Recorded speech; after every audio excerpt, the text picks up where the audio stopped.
ఈరోజు సిలువ గురించి మాట్లాడదాం. సిలువ అంటే మనందరికి తెలిసిన సిలువ కాదమ్మా. There is a unknown, unrevealed cross. ప్రజలు తెలుసుకొని ఇంకొక సిలువ ఉన్నది. మనకు తెలిసింది ఏంటంటే యేసుక్రీస్తు ప్రభువారు సిలువ ఎక్కారు.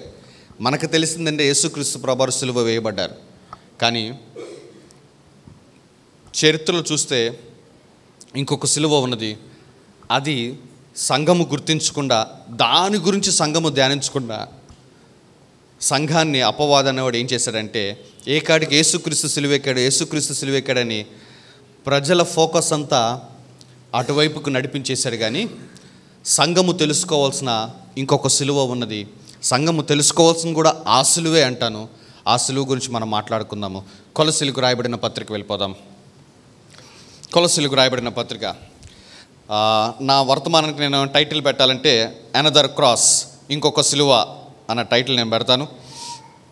కొలస్సీలకు రాయబడిన పత్రిక, కొలస్సీలకు రాయబడిన పత్రిక 2వ అధ్యాయము 13 నుంచి 15 వచనాలు చాలా జాగ్రత్తగా చదువుదాం. మరియు చదవాలి, బిగ్గరగా చదవాలమ్మా. మరియు అపరాధముల వలనను శరీరమందు సున్నతి పొందక ఉండుట వలనను మీరు మృతులై ఉండగా దేవుడు వ్రాత రూపకమైన ఆజ్ఞల వలన మన మీద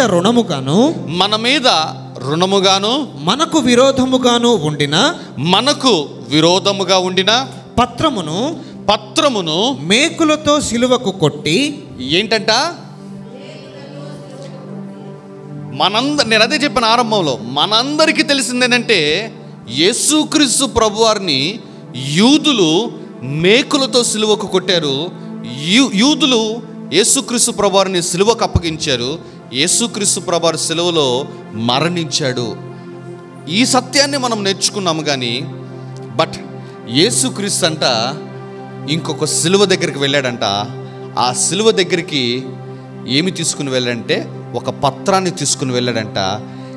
యూదులు యేసుక్రీస్తు ప్రభువారిని సిలువకు మేకులతో కొడితే యేసుక్రీస్తు ప్రభువారు ఆ పత్రాన్ని మేకులతో కొట్టాడంట. మీకు అర్థమవుతుంది ఆ మాట? మళ్ళా చదువున్నాం ఆ మాట. మరియు అపరాధముల వలనను శరీరమందు సున్నతి పొందక ఉండుట వలనను మీరు మృతులై ఉండగా దేవుడు వ్రాత రూపకమైన ఆజ్ఞల వలన మన మీద రుణముగాను మనకు విరోధముగా ఉండిన పత్రమును మేకులతో సిలువకు కొట్టాడంట. చూసారా? There is an another cross. ఇంకొక సిలువ ఉన్నది, ఇంకొక సిలువ బలియాగం ఉన్నది. కానీ సంఘము ఒక సిలువ దగ్గర ఆగిపోయారు. అది ఏమిటంటే యూదులు యేసుక్రీస్తు ప్రభువుని సిలువకు అప్పగించటము, యూదులు మేకులతో యేసుక్రీస్తు ప్రభువుని సిలువకు కొట్టటము, యూదుల వలన ఆయన చనిపోవటము. ఆ సిలువ మీద ఇక్కడ ఆగిపోయాం. కానీ యేసయ్య ఇంకొక సిలువ వేశాడంట. ఎవరికి వేశాడంటే ఒక పత్రానికి వేశాడంట. ఆ పత్రం అంట మేకులతో కొట్టాడంట. అసలు ఆ మాట చూసారా? దేవుడు ఒక సుత్తి తీసుకొని, నేను చెప్పటం లేదమ్మా, మేకులు తీసుకొని ఒక పత్రాన్ని సిలువకు కొట్టాడంట. And this is unrevealed cross. ఇది సంఘము మర్చిపోయిన, సంఘమునకు అర్థము కాని, సంఘము తెలుసుకోలేని ఒక సత్యము. ఇది ఒక మర్మము.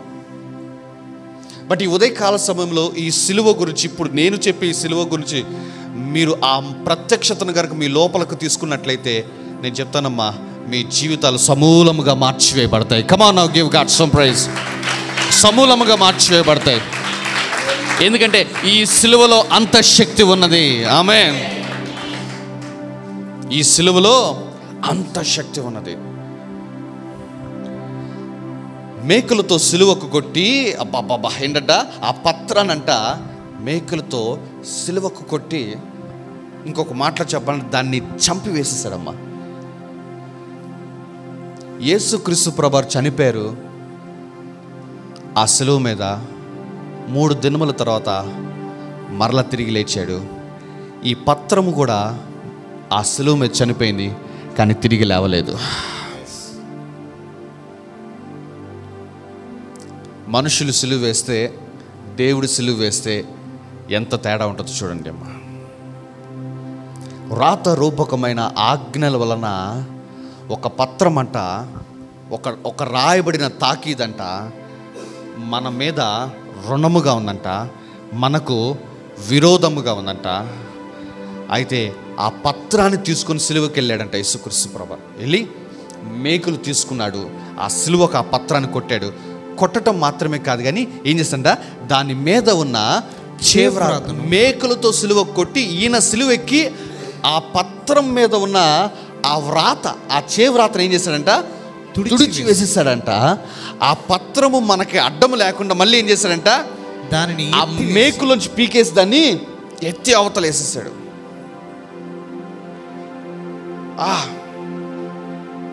ఎంతమందికి అర్థమవుతుంది ఈ మాట?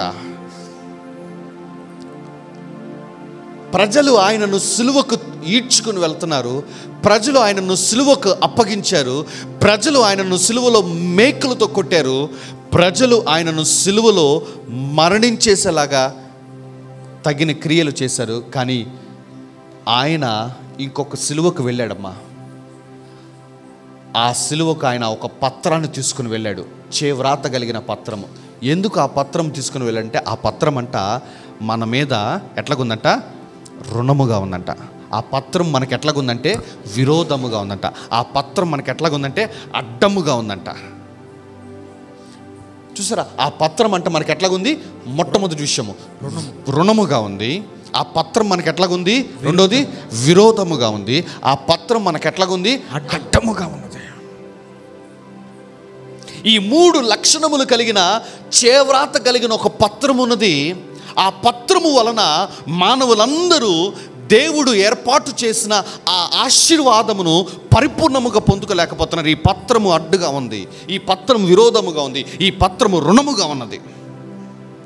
అందుకే ఆదాము మొదలుకొని యేసుక్రీస్తు ప్రభువారి వరకు కూడా దేవుణ్ణి ఎరిగినప్పటికీ కూడా దేవుని మహిమ యొక్క పరిపూర్ణతను అనుభవించలేదమ్మా. అసలు నాకు పౌలు ఎందుకు నచ్చుతంటే, ఇది ఎందుకు నచ్చుతాడమ్మా, పేతురు రాయలే ఈ మాట, యోహాను రాయలే ఈ మాట, యాకోబు రాయలే ఈ మాట, యూదా రాయలే ఈ మాట. ఒక్క పౌలు మాత్రమే సంఘానికి చెప్తున్నాడు, there is an another cross. అరే, మీరు ధ్యానిస్తున్న సిలువ అది కాదురా మనం ధ్యానించాల్సింది, ఇదిగో ఇంకొక సిలువ నేను చూస్తున్నాను అన్నాడు. మీరు చూస్తున్న సిలువ ఏంటంటే యేసుక్రీస్తు ప్రభువారు సిలువలో మేకులతో కొట్టబడటము, కానీ నేను చూసిన సిలువ ఏంటంటే యేసుక్రీస్తు ఒక పత్రాన్ని మేకులతో కొట్టడం అంటున్నాడు. మీరు చూసిన సిలువలో యేసుక్రీస్తు ప్రభువారు చనిపోయారు, కానీ నేను చూసిన సిలువలో ఆ పత్రము చనిపోయింది. పౌలు విజన్ చూడండి అమ్మా, పౌలు యొక్క ఆత్మీయ స్థితి చూడండి అమ్మా. అందరూ చూస్తున్నాడు.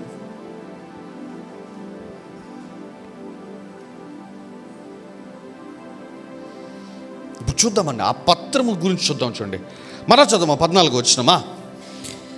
దేవుడు వ్రాతరూపకమైన ఆజ్ఞల వలన మన మీద రుణముగాను, మన మీద ఎట్లాగుందంట, మొట్టమొదటిగా రుణముగా ఒక రుణముగా ఉందంట, ఒక అప్పుగా ఉందంట.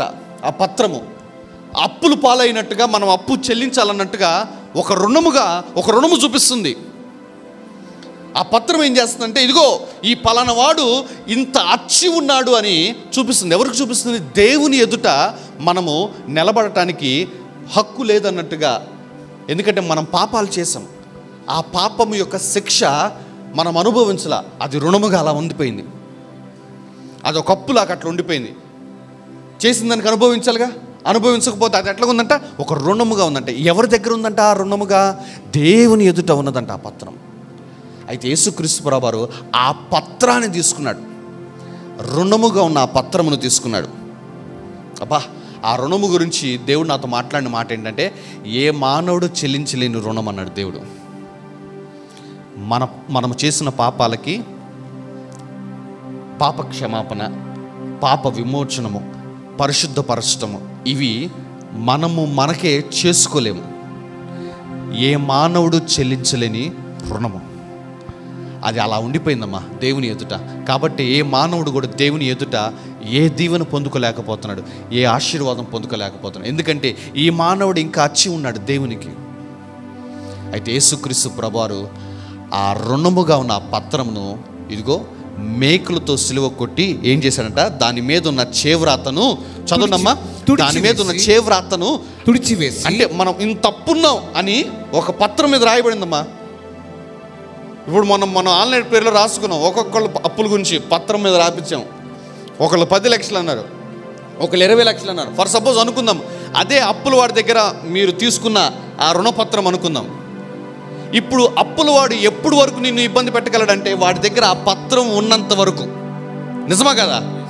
నువ్వు తీసుకున్న అప్పు నువ్వు తీసుకున్నావని ఎవడు ఎట్లా నిరూపించగలడంటే, వాడి దగ్గర ఒక ప్రామిసరీ నోట్ ఉంటుంది, ఒక పత్రం ఉంటుంది. ఆ పత్రం మీద పలానా తారీఖున పలానా డబ్బులు తీసుకున్నాడు అని చెప్పేసి రాసి ఉండి నీ సంతకాలు ఉంటాయి. ఇప్పుడు వాడి దగ్గర ఆ ప్రామిసరీ నోట్ ఉన్నంత వరకు, ఆ చేవ్రాత కలిగిన ఆ ప్రామిసరీ నోట్, ఆ చేవ్రాత కలిగిన పత్రం ఉన్నంత వరకు నువ్వు వాడికి బద్ధుడు అయినావు, రుణస్థుడు అయినావు. కానీ వన్స్ వాడి దగ్గర ఆ చేవ్రాత కలిగిన ఆ పత్రం మీద ఆ చేవ్రాత గనక కొద్దిగా చెరిగిపోతే అది చెల్లిద్దా? చల్లదు. యేసుక్రీస్తు ప్రభువారు అదే చేశారు. చేవ్రాత కలిగిన ఆ రుణపత్రాన్ని మేకులతో సిలువ కొట్టడం పక్కన పెడితే, ఎంత రుణమైతే మనం అప్పున్నామో దాన్ని ఏం చేశాడంట, చదవాలా, మనసారా చదవాలమ్మా. దాని మీద ఉన్న చేవ్రాతను ఏం చేశాడంట, తుడిచివేసంట. ప్రియ సహోదరి, నీకు ఉదయకాల సమయంలో ఒక మాట చెప్పనా?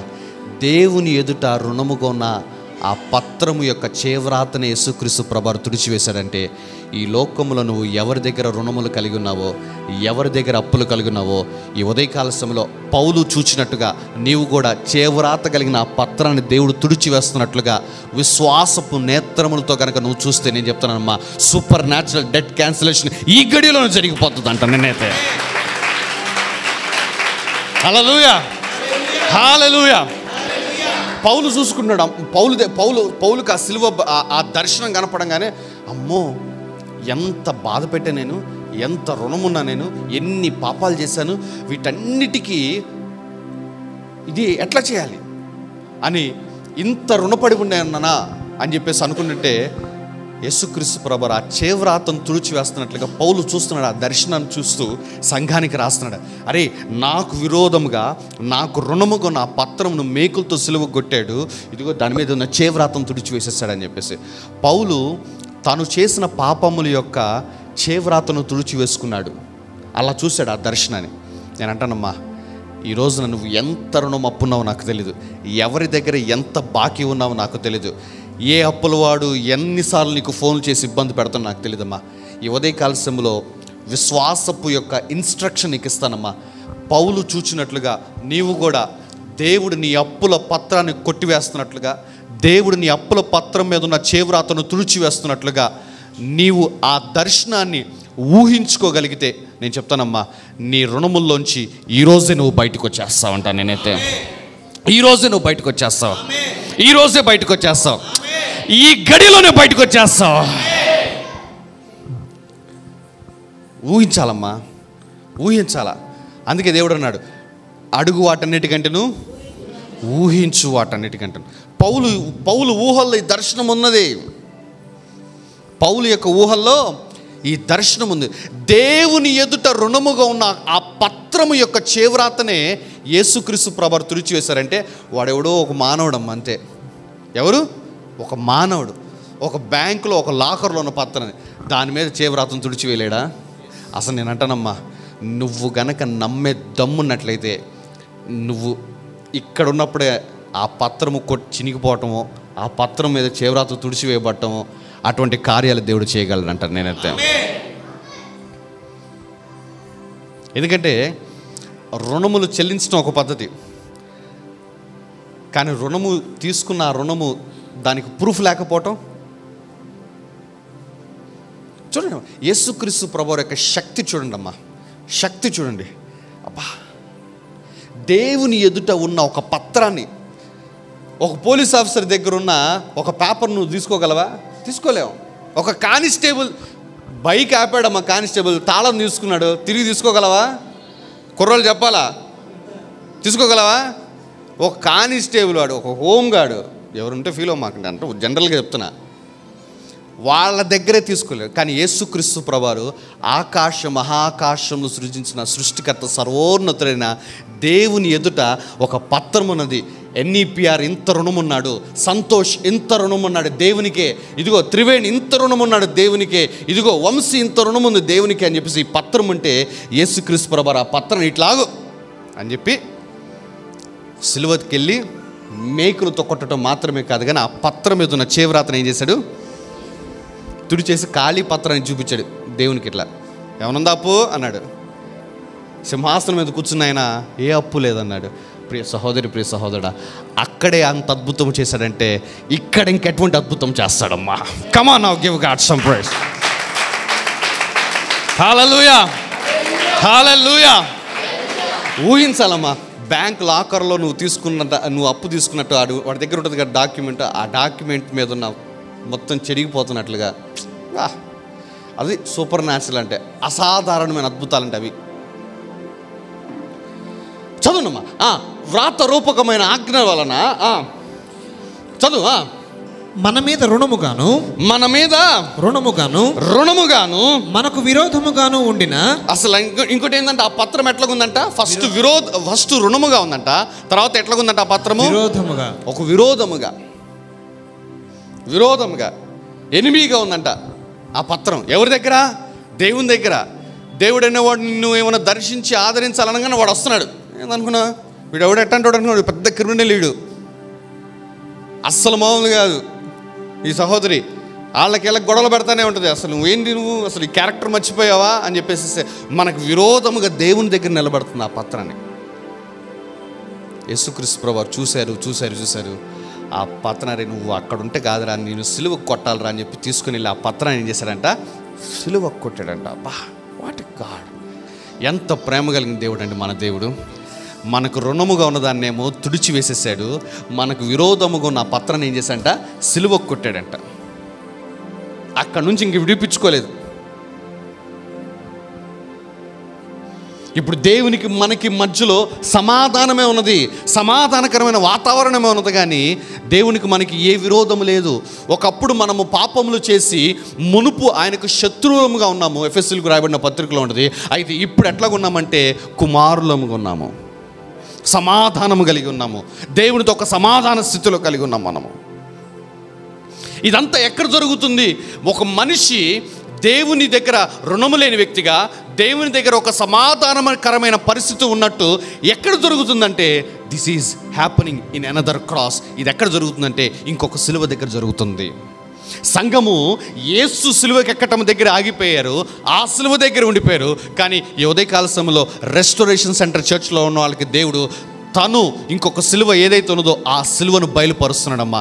నేను నమ్ముతున్నానమ్మా, రుణములు కొట్టివేయబడతాయని నమ్ముతున్నాను. ఇదిగో నీకు విరోధముగా రూపింపబడిన ఏ ఆయుధము కూడా వర్ధిల్లదని నమ్ముతున్నానమ్మా. Come on.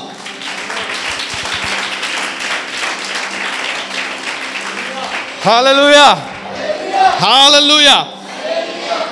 ఆలోచించండమ్మా, దేవుని దగ్గర విరోధముగా ఉన్న దాన్ని యేసుక్రీస్తు ప్రభువారు తీసేశారు. ఇంక ఈ లోకంలో ఎవరు నీకు విరోధంగా ఉంటే ఏంటి చెప్పండి? ఎవరు నీకు శత్రువులు ఉంటే ఏంటి పరిస్థితి? అందుకే అన్నాడు ఆయన, నీకు విరోధముగా రూపింపబడిన. ఈ రోజు నుంచి అసలు భయపడమాకండమ్మా. దేవుని దగ్గరే విరోధముగా ఉన్న పత్రాన్ని దేవుడు తొలగించేసేసాడంటే ఈ లోకంలో ఎవరమ్మా మనకు విరోధంగా ఉండేది? యెషయా గ్రంథం 54వ అధ్యాయము 17వ వచన భాగం చదవండమ్మా. నీకు విరోధముగా రూపింపబడిన, మీకు విరోధముగా రూపింపబడిన ఏ ఆయుధమును వర్ధిల్లదు. ఏ ఆయుధం ఏంటంట? వర్ధిల్లదు. అబ్బబ్బబ్బబ్బా, ఎందుకు అంత కాన్ఫిడెంట్గా ఎట్లా చెప్పాలి? అంత కాన్ఫిడెంట్గా ఎట్లా వస్తుందండి? అంత విశ్వాసం ఎట్లా వస్తుందంటే, అరే దేవుని దగ్గర విరోధముగానే పోయిందిరా బాబు, ఈ లోకంలో ఉన్న విరోధం ఏంటి? అర్థమవుతుందా మాట? దేవుని దగ్గర విరోధముగా ఉన్నదాన్నే ఆయన తొలగించి వేస్తే ఈ లోకపరమైన విరోధము ఏంటి? ఇది ఎంతది ప్రభువుకి మన సమస్యలు ఏంటంటే చాలా చిన్నవమ్మ, కానీ మనం ఏం చేస్తాం, దాన్ని చాలా పెద్దగా చేసి చెప్తూ ఉంటాం మనం. అయ్యా నాకు పలానోడు అడ్డంగా ఉన్నాడు, పలానోడు విరోధంగా ఉన్నాడు, అసలు పలానోడు చూస్తే నాకు భయం వేస్తుంది, పలానా మాటలంటే భయం వేస్తుంది. అంటే కొంతమంది నోర్లు మంచి అట్లాంటివి, భయపడాల్సిందే కొన్ని నోర్లు అట్లా. ఎందుకు తెలుసుగా మీకు బాగా అనుభవం, ఎవరికైనా అనుభవాలు ఉన్నాయి అట్లాంటివి? మీరు మిక్కిలి సాత్వికులు. అసలు భూలోకం అంతటా మోషే కన్నా మీరే మంచి మధ్యలో నన్ను ఎందుకు లేనంటే అసలు ఎంత దారుణం ఎన్ఈపిఆర్ మినిస్ట్రీ ఎక్కడికి వెళ్ళి నన్ను లాగటం.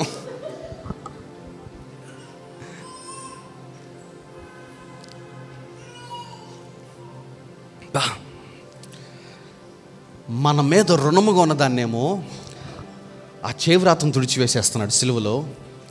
మనకు విరోధముగా ఉన్నదాన్నేమో సిలువలో మేకులతో కొడుతున్నాడు ఆయన. మేకులతో కొట్టి, దీనినే నేను మేకులతో సిలువ కొట్టానంటే మీరు ఎదుర్కొంటున్న సమస్యలు, మీకు వ్యతిరేకంగా రూపింపబడిన ఆయుధాల పరిస్థితి ఇంకేంటో అర్థం చేసుకుని అంటున్నాడు. అందుకే ఆయన అన్నాడు, ఏది మీకు ఎంత మాత్రము హాని చేయదు.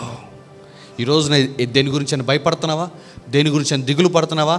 ఇదిగో ఈ వాక్యము నీతోనే మాట్లాడుతుంది. నీకు విరోధముగా దేవుని ఎదుట ఉన్నదానినే ఆయన సిలువతో మేకులతో కొట్టాడంటే, ప్రియ సహోదరి, ప్రియ సహోదరుడా, ఈ లోకంలో నువ్వు భయపడుతున్న దాన్ని, ఈ లోకంలో నిన్ను బాధ పెడుతున్న దాన్ని ఆయన ఇంకేమి చేస్తాడో అర్థం చేసుకోండి అమ్మా. ఆయనకి ఏం చేస్తాడో అర్థం చేసుకోండి. నా కుమారుణ్ణి నేను ఇంతగా ప్రేమిస్తే నువ్వు ఈ లోకంలో ఉండి ఇంత పని చేస్తున్నావు అని చెప్పి ఇక దానికి వేసే శిక్ష ఎట్లా కూడా చూడండి. ఇంకొక సిలువే ఖచ్చితంగా. నేను అంటానమ్మా, మిమ్మల్ని బాధించువారు ఇది మొదలుకొని అధికముగా బాధింపబడతారంటాను.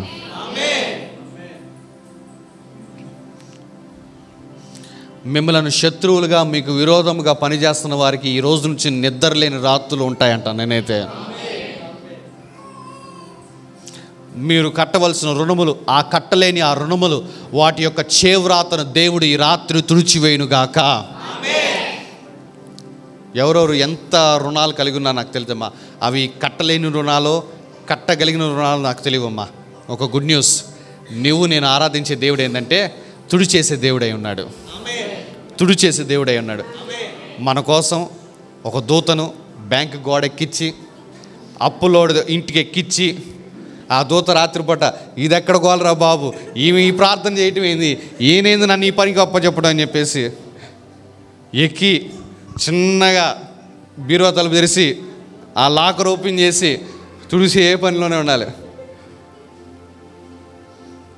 అమ్మ నేను చెప్తున్నామ్మా, నీ రుణాలు తుడిచివేయబడే వరకు ఈ వచనాన్ని ఎత్తి చూపించి ప్రార్థన చేయి దేవునికి. ఇది అప్పుడు చేసావు, ఇప్పుడు కూడా చేయని చెప్పి ప్రార్థన చేయాలి. నువ్వు ఊహించాలి అట్లా. అర్థమవుతుంది మీకు ఆ మాట? పౌలు ఏం చూస్తున్నాడు? తన రుణాలు కొట్టివేయబడుతున్నట్టుగా చూస్తున్నాడు. పౌలు ఏం చూస్తున్నాడు? తనకు విరోధముగా ఉన్న వాటన్నిటిని దేవుడు సరిచేస్తున్నట్టుగా చూస్తున్నాడు. ఈ రోజున నువ్వు కళ్ళు మూసుకొని ప్రార్థన చేస్తున్నప్పుడు నువ్వు చూడాల్సిన దర్శనం కూడా అదే. నీ రుణములు కొట్టివేయబడుతున్నట్లుగా, నీ రుణములు తుడిచివేయబడుతున్నట్లుగా, నీ విరోధులందరూ నీ ఎదుట సాగిల పడుతున్నట్లుగా నువ్వు చూడాలి. చదవమ్మా. కొలసి వెళ్ళిపోడు. కొలసీలకు రాయబడిన పత్రిక 2వ అధ్యాయము 14 చదవమ్మా. దేవుడు వ్రాతరూపకమైన ఆజ్ఞల వలన మన మీద రుణముగాను మనకు విరోధముగాను ఉండిన పత్రమును మేకులతో సిలువకు కొట్టి దాని మీది చేవ్రాతను తుడిచివేసి మనకు అడ్డము లేకుండా. మనకు ఎట్లాగుందంట? మళ్ళీ పత్రం ఎట్లాగుందంట? అడ్డంగా ఉందంట. అడ్డం లేకుండా దేవుడు ఏం చేశాడు? దాన్ని ఎత్తివేసేసాడు. అబ్బా, అంటే చూసారు, అంటే ఒక పత్రము చూడమ్మా, దేవుని దగ్గర ఒక పత్రం ఎట్లా బిహేవ్ చేస్తుంది చూడండి. మనము రుణపడిపోయినట్టుగా చూపిస్తుంది, మనకు విరోధముగా చూపిస్తుంది, మనము దేవుణ్ణి చేరుకోలేకుండా అడ్డముగా నిలబడుతుందమ్మా. అందుకే పాత నిబంధనలో ఏ మానవుడు దేవుని చూడలేకపోయాడు. పాత నిబంధనలో ఏ మానవుడు దేవునితో ఒక సరైన సహవాసము లేదు. ఆ పాత నిబంధనలో ఈ సంవత్సరానికి ఒక్క పర్యాయమే ఇదిగో బలి అర్పించేటప్పుడు ఆ మందిరం యొక్క ప్రాంగణంలో నిలబడాలి. ఏ రోజున అతి పరిశుద్ధ స్థలంలో ఉన్న దేవుని మహిమను ఎవ్వరూ చూడలేకపోయారు. అడ్డముగా ఉన్నది ఆ పత్రము. దేవునికి మనకి అడ్డముగా ఉన్న ఆ పత్రాన్ని దేవుడు ఎత్తి అవతల పడేశాడంటే, నేను చెప్తున్నానమ్మా, నీ భవిష్యత్తులోనికి నువ్వు వెళ్ళనివ్వకుండా, నీ సమృద్ధిలోనికి నువ్వు వెళ్ళనివ్వకుండా, నీదై ఉన్న ఆ స్వస్థతలోనికి నువ్వు వెళ్ళనివ్వకుండా, దేవుడు ఏర్పరిచిన ఆ సకల ఆశీర్వాదాల్లోనికి నిన్ను వెళ్ళనివ్వకుండా అడ్డముగా ఉన్నదాన్ని ఇక దేవుడు ఏం చేస్తాడో అర్థం చేసుకోండి అమ్మా. దేవుణ్ణి చేరుకోలేకుండా అడ్డముగా ఉన్న పత్రాన్ని దేవుడు ఎత్తివేసేస్తాడమ్మా. ఈరోజు నువ్వు కూడా గ్రహించాల్సిన విషయం ఏంటంటే, ఆ సిలువ యొక్క శక్తి, ఇదిగో నీవు నీ భవిష్యత్తులోనికి వెళ్ళలేకుండా ఎంత ప్రార్థన చేస్తున్నా బ్రదర్, కొన్ని అద్భుతాలు జరగటం లేదు, ఎంత ప్రార్థన చేస్తున్నా దీనికి జవాబు రావటం లేదు. ఏమైంది తెలుసా? ఆ పత్రం అడ్డంగానే ఉంది. ఇంకా అనేక మందికి మర్మము తెలియక, అనేక మందికి జ్ఞానం లేక ఆ పత్రం ఏంటంటే ఇంకా అడ్డంగానే ఉన్నదమ్మా.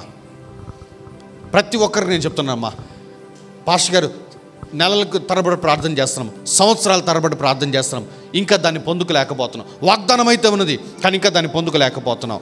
దేవుడు ప్రవచనం ద్వారా మాట్లాడాడు కానీ ఇంకా దాన్ని పొందుకోలేకపోతున్నాం. అంటే ఏంటి తెలుసా? దెర్ ఈజ్ ఎ స్పిరిట్, ఒక స్పిరిచువల్ థింగ్, ఒక పత్రం అడ్డముగా ఉన్నది.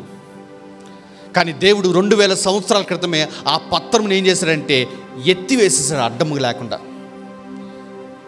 దేవుణ్ణి ఇప్పుడు మానవుడు చక్కగా చేరుకోవచ్చమ్మా. హెబ్రీలకు రాయబడిన పత్రిక 4:16 వెళ్ళిపోండి అమ్మా. హెబ్రీ 4:16.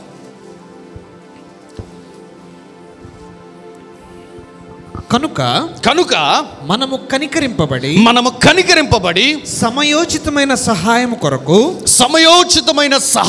కొరకు కృప పొందునట్లు ధైర్యముతో కృపాసనమున్నొద్దకు అసలు ఇప్పుడు ఎట్లా రావచ్చు అంట?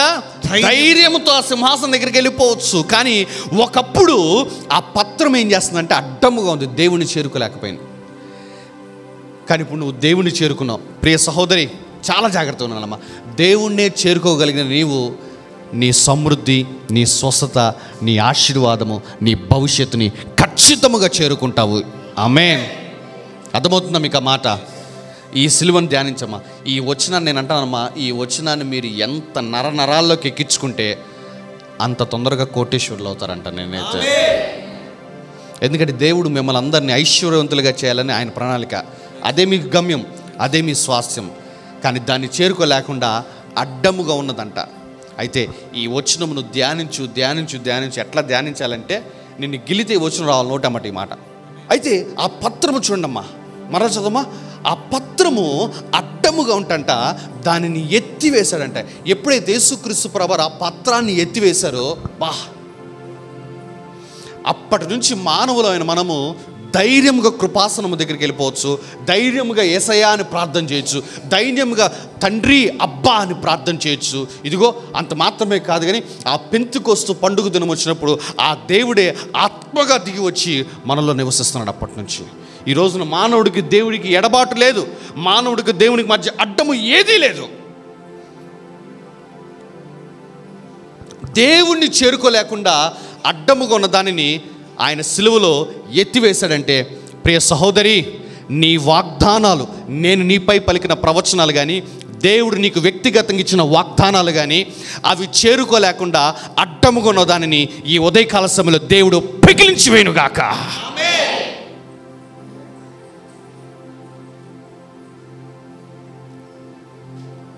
హల్లెలూయా, హల్లెలూయా, హల్లెలూయా. ఆ పత్రము రుణముగా ఉన్నదంట. మరలా చెప్తున్నానమ్మా, యేసుక్రీస్తు నామమున నీ రుణములన్నీ దేవుడు తుడిచివేయునుగాక. ఆ పత్రము మనకు విరోధముగా ఉన్నదంట.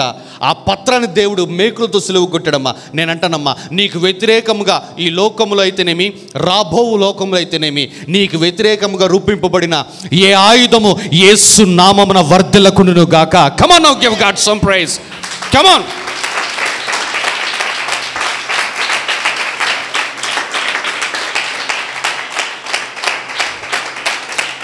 నేను చెప్పినందువల్ల కాదు, వాక్యములో దేవుడు చేసిన కార్యం వల్ల జరుగుతుందమ్మా.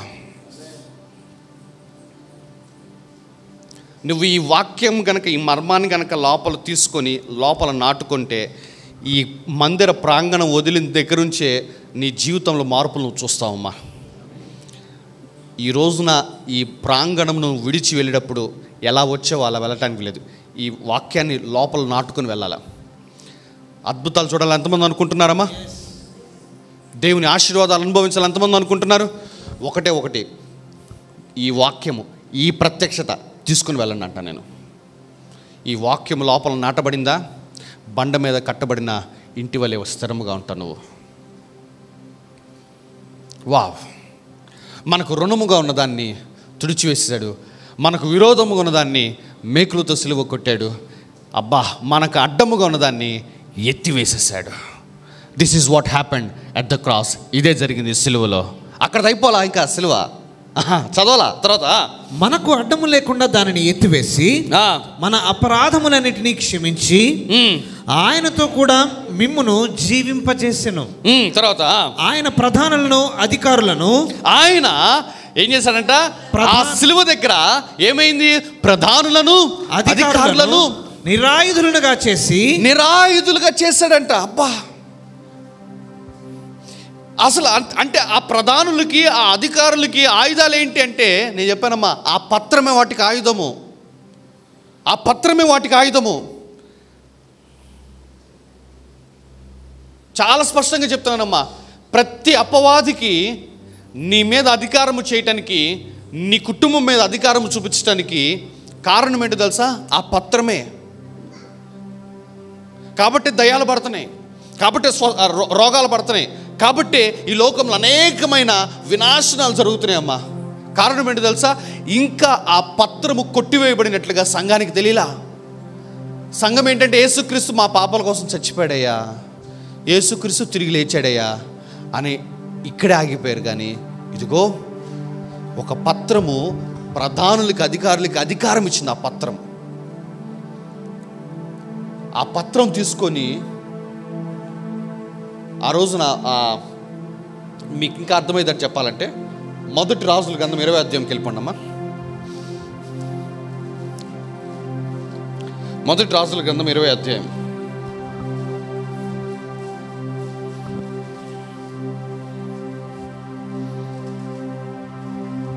మొదటి వచనం నుంచి త్వరగా చదవమ్మా. తన యొద్ద గుర్రములను రథము, నేను చదువుతాను చూడండి. తన యొద్ద గుర్రములను రథములను సమకూర్చుకొనిన 32 రాజులు ఉండగా, సిరియా రాజైన బెన్హదదు తన సైన్యమంతటిని సమకూర్చుకొని బయలుదేరి షోమ్రోనుకు ముట్టడి వేసి దాని మీద యుద్ధము చేసెను. అతడు పట్టణమందున్న ఇజ్రాయేలు రాజైన ఆహాబు నొద్దకు దూతల్ని పంపి, నీ వెండి నీ బంగారము నావే, నీ భార్యలలోను నీ పిల్లలలోను సౌందర్యం గలవారు నావారని బెన్హదదు సెలవిచ్చున్నాడని వారి చేత వర్తమానం చూసా. ఒక తాకీదు పంపించాడు బెన్హదదు ఇజ్రాయేలు రాజుకి. ఏమంటే, నీ వెండి నాది, నీ ఇంట్లో ఉన్నది, నీ బంగారం నాది, ఇదిగో నీ భార్యలు నీ పిల్లలు నా వాళ్ళు. ఇప్పుడు బెన్హదదు రావాల్సిన పలేదమ్మా. బెన్హదదు కింద ఉన్న సైన్యం అంతా ఆ పత్రం తీసుకుని వస్తారు ఇజ్రాయెల్ రాజు యొక్క ఇంటికి వచ్చి, రాజు పంపించిన పత్రం అనగానే ఇంకెవ్వడని లోబడాల్సిందే.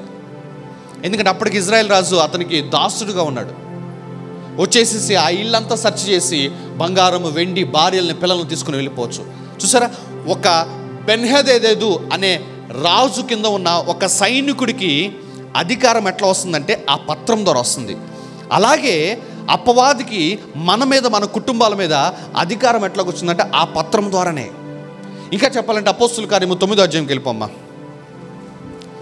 అపోస్తుల కార్యము 9వ అధ్యాయం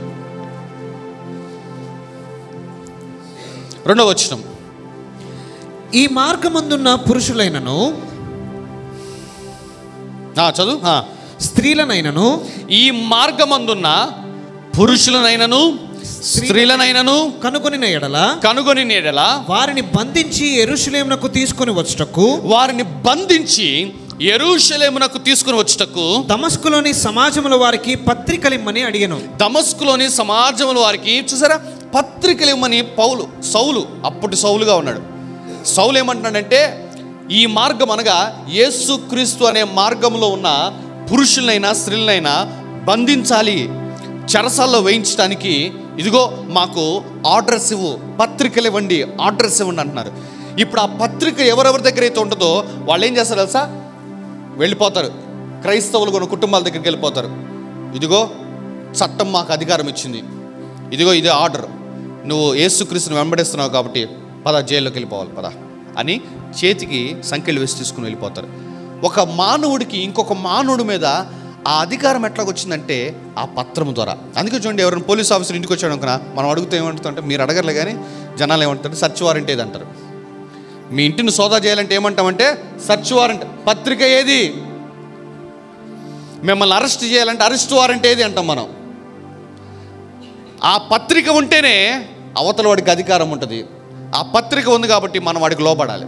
ఇన్ ద సేమ్ వే అపవాదికి మన మీద, మన కుటుంబాల మీద ఎట్లా అధికారం వచ్చింది, ఎలా మనల్ని ఇబ్బంది పెడతానంటే, ఇదిగో ఆ పత్రిక వలన, రాత రూపకమైన ఆజ్ఞల వలన మన మీద రుణముగాను మనకు విరోధముగాను ఉండిన పత్రము మేకులతో సిలువకు కొట్టి దాని మీద చేవ్రాతను తుడిచి వేసి మనకు అడ్డము లేకుండా దానిని ఎత్తివేసి మన అపరాధములన్నిటినీ క్షమించి ఆయనతో కూడా మిమ్మల్ని జీవింపజేసెను. ఆయన ప్రధానులను అధికారులను ఎప్పుడైతే ఆ పత్రాన్ని ఎత్తివేసేసాడో, ఇదిగో ప్రధానులకు అధికారులకు ఇంకా ఆయుధం లేదు. వాళ్ళ ఆయుధం ఏంటి అంటే పత్రము. ఆ పత్రాన్ని ఎత్తివేసేసాడు ఆయన. నేను చెప్తున్నామ్మా, ఈ సత్యము నువ్వు తీసుకున్నట్లయితే, ఈ సత్యము నీ హృదయంలో స్థిరపరచుకున్నట్లయితే, నువ్వు ఇంటికి వెళ్ళే లోపల నీ ఇంట్లో అపవాది చేసిన ప్రతి గలిబిలి నిన్ను విడిచిపెట్టి వెళ్ళిపోతుందమ్మా. ఆ రోజు యేసుక్రీస్తు ప్రభువారి దగ్గరికి స్వస్థత కోసం ఒకటి వస్తే సమాధానం కలిగిపోను, కానీ వాడి ఇంటికి వెళ్ళగానే వాడి కుమార్తె స్వస్థపడి లేచి కూర్చొని ఉంటుంది. నేను అంటానమ్మా, ఈ సత్యము నువ్వు లోపలికి తీసుకున్నట్లయితే, ఈ మర్మము నువ్వు కనుక అర్థము చేసుకోవటానికి ప్రయత్నం చేస్తున్నట్లయితే, అబ్బా మీరు అర్థం చేసుకుంటున్నారని నమ్ముతున్నానమ్మా. మీరు అర్థం చేసుకుంటున్నారు కాబట్టి మీ కుటుంబాలలో అద్భుతం స్టార్ట్ అయిపోయింది అంటాను నేనైతే. మీ పరిస్థితులు అద్భుతం స్టార్ట్ అయిపోయింది. మీ ఉద్యోగ స్థలాలు అద్భుతం స్టార్ట్ అయిపోయింది. ఎక్కడెక్కడ అపవాది నీకు అడ్డముగా, రుణముగా, నీకు విరోధముగా ఏ క్రియలు చేస్తున్నాడో వాటన్నిటిని దేవుడు చక్కబెడుతున్నాడు ఈ ఉదయకాల సమయంలో. కమాన్ కమాన్.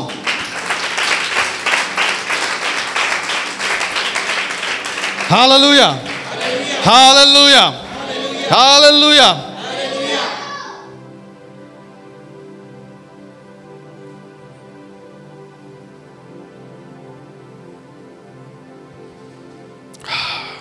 కొలస్సీలకు రాయబడిన పత్రిక 1వ అధ్యాయం 13వ వచనం. కొలస్సీలకు రాయబడిన పత్రిక 1వ అధ్యాయం 13వ వచనం చదవనమ్మా. ఆయన మనలను అంధకార సంబంధమైన అధికారముల నుండి విడుదల చేసి, అంధకార సంబంధమైన అధికారము నుండి ఏం చేశాడంట? విడుదల చేశాడు. చూసారా, ఇప్పుడు ఆ పత్రమే లేదు కాబట్టి ప్రధానులు, అధికారులు ఏమయ్యారంట? నిరాయుధులు అయిపోయారు. కాబట్టి వాటి అధికారం నుంచి మనం విడుదల పొందుకున్నాం. పక్కన చెప్పండి, అంధకార సంబంధమైన అధికారం నుంచి నేను, నా కుటుంబం విడుదల పొందుకుందని చెప్పండి. కమాన్, విశ్వాసంతో చెప్పాలి ఆ మాట. విశ్వాసంతో చెప్పాలి. ఇంకా చెప్పాలా? ఒక్కసారి చెప్పు మళ్ళీ చెప్పు. టీచర్ గారు లేపు చెప్పండి రా అంటే ఓన్లీ పెదాలుగా చేదేదో మాట్లాడుతూ చూస్తామా, గుంపులో గోవిందలాగా అలా చెప్పారు. మీరు విశ్వాసంతో చెప్పారా? నీకు డౌట్ ఉందా? పక్కన వాళ్ళు విశ్వాసంతో చెప్పారా? నేను నిన్ను అడుగుతాను, నీ పక్కన వాళ్ళు విశ్వాసంతోనే చెప్పారా? విశ్వాసం కనపడదు కదా, నువ్వు ఎట్ట చెప్పావు? ధైర్యంగా చెప్పారు కదా విశ్వాసం. ఆయన ఆ పత్రాన్ని ఎప్పుడైతే సిలువకు కొట్టి దాని మీద చేవ్రాతను తుడిచివేసి దానిని అడ్డం లేకుండా ఎత్తివేశాడో, అధికారులకు, ప్రధానులకు అప్పటి వరకు నా పేపర్ ఏమైపోయిందంటే డిజప్పేర్ అయిపోయింది వాళ్ళ చేతుల్లో. అపవాది శక్తులకు ఆ ఆయుధము డిజప్పేర్ అయిపోయింది, మాయమైపోయింది. ఆ సిలువ ద్వారా మనము అంధకార సంబంధమైన అధికారం నుంచి విడుదల పొందుకున్నాము.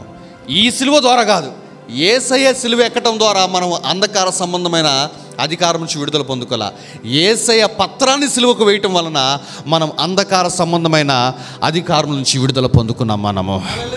హల్లెలూయా హల్లెలూయా హల్లెలూయా. కాబట్టి ఇంకే అపవాదికి భయపడాల్సిన పని లేదమ్మా. మనం ఇంకే అపవాదికి భయపడాల్సిన పని లేదు. ఎందుకంటే అంధకార సంబంధమైన అధికారము మన మీద పనిచేయదు. ఇక దయ్యం పట్టాలన్నా పట్టదు. వాడు వస్తూ ఉంటాడు, గాలి సోకింది అంటూ ఉంటాడు, ఏం కావాల మామూలుగానే అంటారు మనం. అట్లా యాక్సిడెంట్ అట్లా చేయాలని వస్తుంది, ఏం కాదు, జరగదు మనకి యాక్సిడెంట్. ఎవడో మనకి మన ఉద్యోగాల నుంచి మనల్ని తీసేసేయాలని చెప్పేసి వెనక ఎన్నో కుట్రలు పడుతూ ఉంటాడు, ఏమి జరగదు. ఏంట్రా పలానా వాడి మీద ఎన్ని స్కెచ్లు వేసినా, పలానా ఆమె మీద ఎన్ని ప్రయత్నాలు చేసినా అసలు ఆమెకి ఏం జరగటం లేదేంటంటే కారణం ఏంటో తెలుసా? అంధకార సంబంధమైన అధికారంలోంచి విడిపించబడ్డాం మనం. అసలు మీకు ఇంకొక మర్మం చెప్పనమ్మా, మీరు అనుకుంటున్నట్టుగా అపవాది అనేవాడు అసలు బలవంతుడే కాదు. ఫస్ట్ నుంచి సాతాను అసలు బలవంతుడే కాదమ్మా. ఫస్ట్ నుంచి మీకు విషయం తెలుసా? సాతాను కంటే బలవంతులైన స్పిరిట్స్ ఉన్నాయి తెలుసా? అపవాది కంటే బలమైన స్పిరిట్స్ కొన్ని ఉన్నాయి.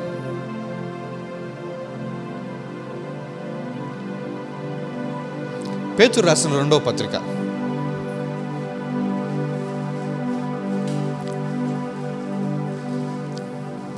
2వ అధ్యాయం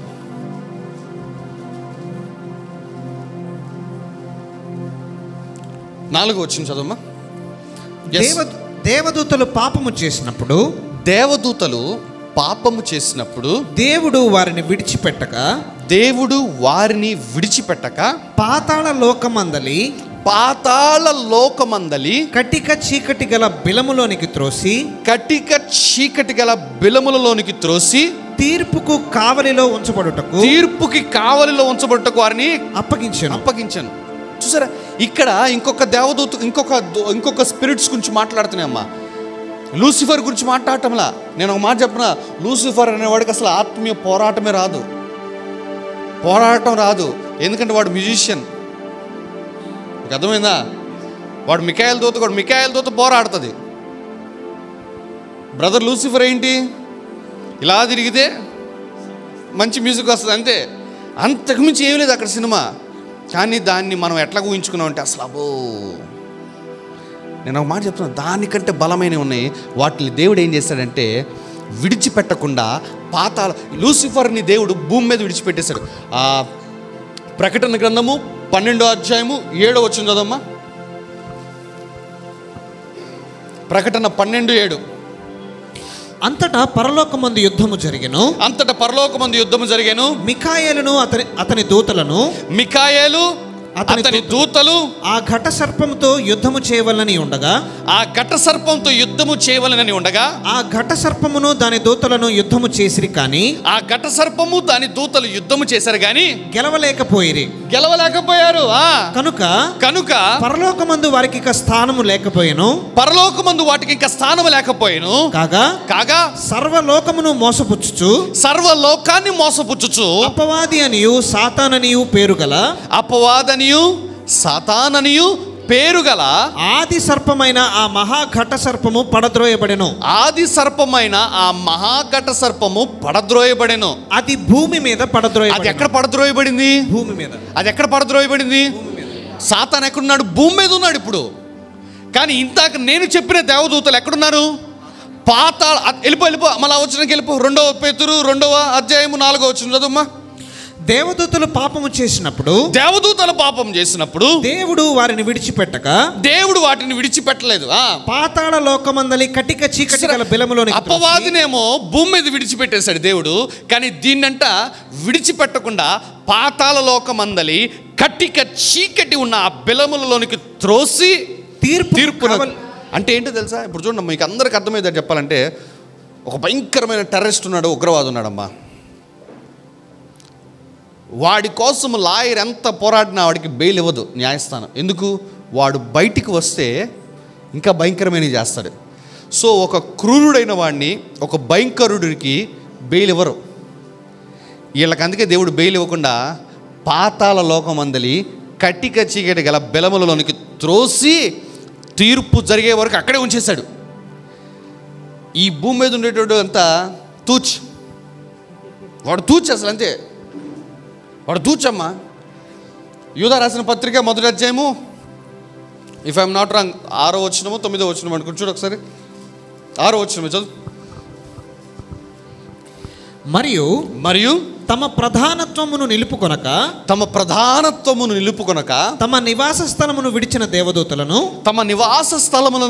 దేవదూతలను మహాదినమున జరుగు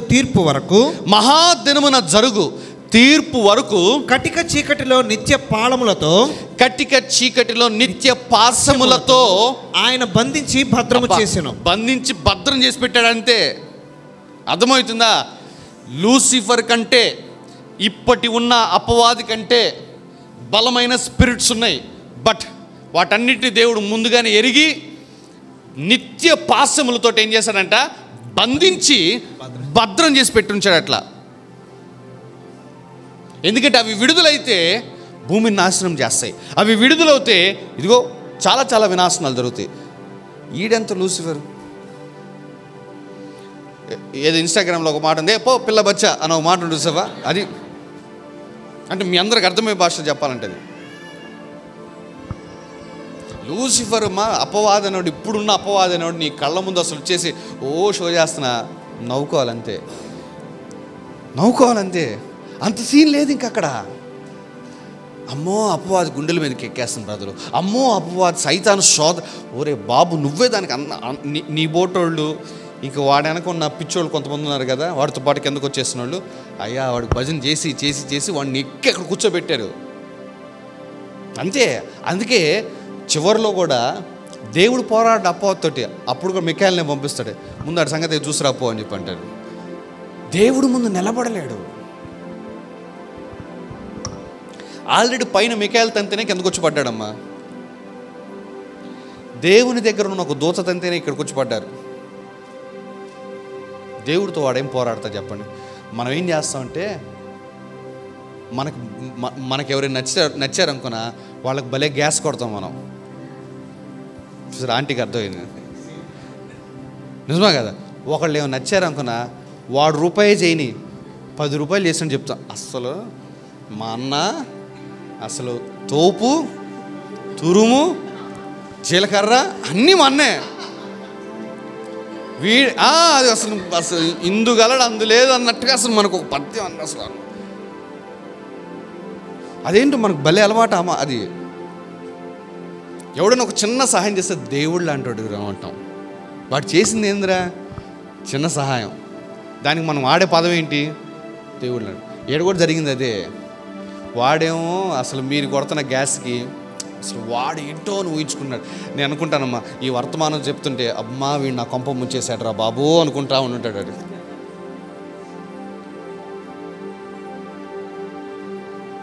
అంత సీన్ లేదు అక్కడ. పేర్లు అట్టున్నాయి, కాకపోతే అది గట్ట సర్పం ఇట్లాంటి పేర్లు ఉన్నాయి, కానీ అంత సీన్ లేదు కాకపోతే అక్కడ. But there are many more spirits which are stronger than the present evil. ఇప్పుడున్న ఈ అపవాది కంటే ఇంకా బలమైన ఆత్మలు ఉన్నాయి, శక్తివంతమైన ఆత్మలు ఉన్నాయి. కానీ దేవుడు వాటిని మన భద్రత కోసం పాతాళంలో కుక్కి నిత్య పాశంతో బంధించి భద్రం చేశాడు, బయటికి రాకుండా భద్రం చేశాడు. ఈ మధ్య ఇన్స్టాగ్రామ్లో యూట్యూబ్లో ఒకటి బాగా కనపడుతుంది, లేవియతన్ గురించి. ఎవరైనా చూసారా? సముద్రంలో ఒక పాము కనపడుతున్నట్టుగా యూట్యూబ్లో వీటన్నిటిలో వస్తుంది, బాగా ఈ మధ్య వైరల్ అవుతుంది. అందుకే సముద్రంలో అట్టడుగున్న జలచరాలు కూడా బయటకు వచ్చేస్తున్నాయి అని చెప్పేసి ఇవన్నీ వస్తున్నాయి. నేను అంటానమ్మా, పాతాళంలో ఉన్న ఆ స్పిరిట్స్ బయటకు వచ్చిన నువ్వు భయపడాల్సిన పని లేదు. ఎందుకంటే వాటికంటే బలవంతుడు మన దేవుడై ఉన్నాడు.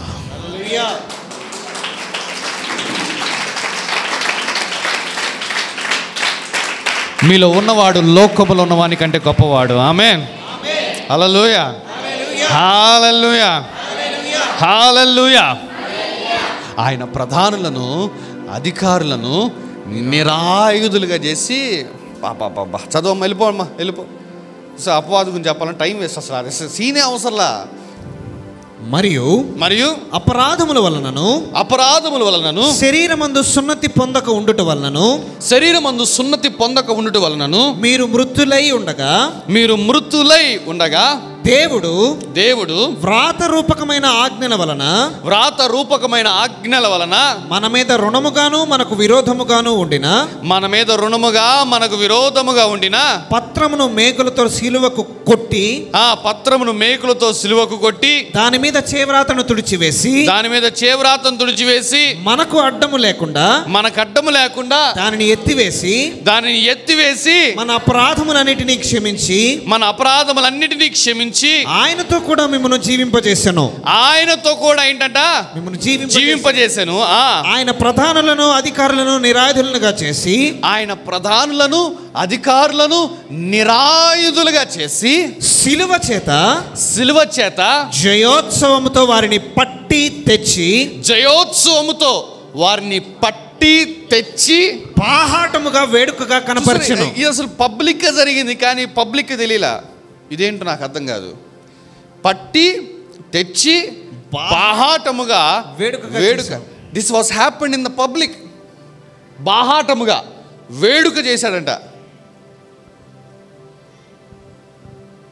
అంటే కన్నంలో దాక్కున్న ఒక దొంగని భయంకరంగా పట్టుకొని కొట్టి ఓన్లీ కొర ప్రాణం చేత ఇటు వదిలేసి చూపిస్తుంది సార్. అలా చూపించాడు దేవుడు ప్రధానులను, అధికారులను. ఎప్పుడు 2000 సంవత్సరాల క్రితమే నీ కోసం నా కోసం.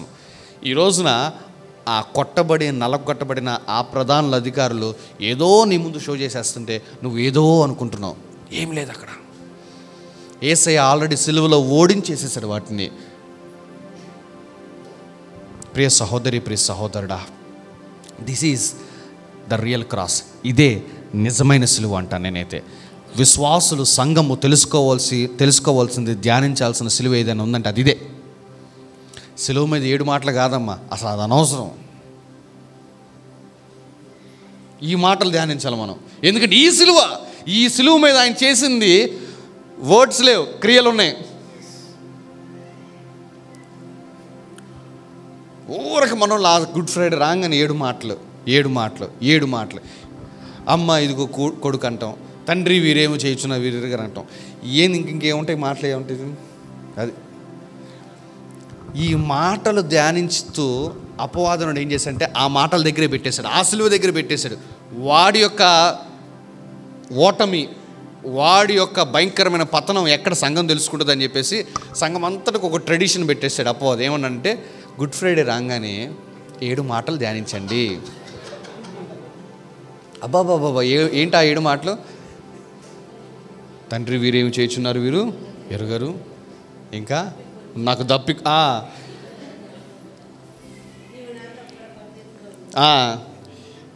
అసలు చూసారు ఎంత అపవాదనుడు అటాక్ చేశాడు చూడు. మొత్తం ఆ సిలువ చుట్టే తిరిగాం మనం ఇట్లా ఇంతకాలం, ఇట్లా ఇలా 7 ప్రతి ఏడు అదే, ప్రతి ఏడు ఆ 7 మాటలే. అందుకే నేను గుడ్ ఫ్రైడే రోజు ఎప్పుడు పెట్టను ఆ 7 మాటలు గోల. మా అన్నయ్య ఒకసారి అన్నాడు నాతోటి, 7 మాటలు కాదు, ఆయన బతుకున్నప్పుడు ఇంకా చాలా మాటలు మాట్లాడాడు, అవి ధ్యానించాలి మనం అని చెప్పి అంటాడు. అసలు కొన్ని సంఘాలు అసలు 7 మాటలు, మాటకు ముందు ఒక ప్రార్థన, మాట తర్వాత ఒక ప్రార్థన, మాటకు తగ్గట్టు ఒక పల్లవి, ఒక చరణం. అస్సలు 10 గంటలకు మొదలైతే సిలువ 3 గంటల వరకు సిలువ ఉంటుంది. ఇంకా అయిపోగానే రసన, 4 అంత ఎర్రగా అవ్వాలా తాగి. నిజమా కాదా? మీరెవరు రసనాలు తాగలేదా? మనం కూడా ఇస్తాం, కాకపోతే 2 ఏళ్ళ నుంచి ఇస్తున్నాం మనం కూడా రసన.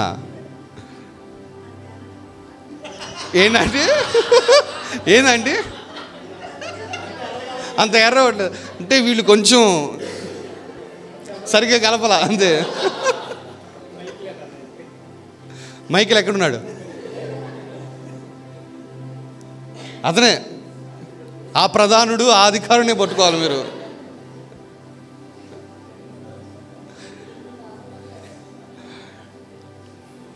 But this is the real cross. ఇదే నిజమైన సిలువ, సంఘము తెలుసుకోవాల్సిన సిలువ. యేసయ్య సిలువకి ఎందుకు ఎక్కాడంటే ఇక్కడ నుంచి మనం చెప్పుకోవాల్సింది ఏంటంటే చనిపోవటానికి కాదు, కానీ దాని మీద ఉన్న చేవ్రాతను తుడిచివేయటానికి. ఇది చెప్పాలి మనం లోకానికి. ఎస్, మా ప్రభు సిలువ ఎక్కాడు, కానీ చనిపోవటానికి కాదు, దాని మీద ఉన్న చేవ్రాతను తుడిచివేయటానికి. ఎస్, మా ప్రభు సిలువలో మేకులు ఇదిగో సుత్తి ఇవి తీసుకున్నాడు, కానీ ఆయనకు గాయం అవటం కాదు, మా మీద విరోధముగా, మా మీద రుణముగా, మాకు అడ్డముగా నా పత్రానికి గాయము చేయటానికి. చదవమ్మా. మనకు అడ్డము లేకుండా దానిని ఎత్తివేసి, మనకు అడ్డం లేకుండా దాన్ని ఎత్తివేసి, మన అపరాధములన్నిటినీ క్షమించి, మన అపరాధములన్నిటినీ క్షమించి, ఆయనతో కూడా మిమ్మల్ని జీవింపజేసాను. ఆయనతో కూడా మనలను జీవింపజేస్తూ, ఆ పత్రం కొట్టివేయటం తుడవటం వలన మనము జీవింపబడుతున్నామంట. చూసారా, మనల్ని తరుముతున్న ఆ మరణము ఆ పత్రం వల్లనే వస్తుంది. ఆ మరణము ఇప్పుడు ఆ పత్రమే లేదు కాబట్టి మనం ఎట్లా ఉంటున్నామంట, బ్రతుకుతున్నామంట. అందుకే నేను ఎప్పుడు అంటాను, మీరు నమ్మితే మరణమును రుచి చూడకుండా హానోకు వలె, ఏలియా వలె మధ్యాకాశం గెలిపోవాల్సింది మనం, అంతే. కమాన్.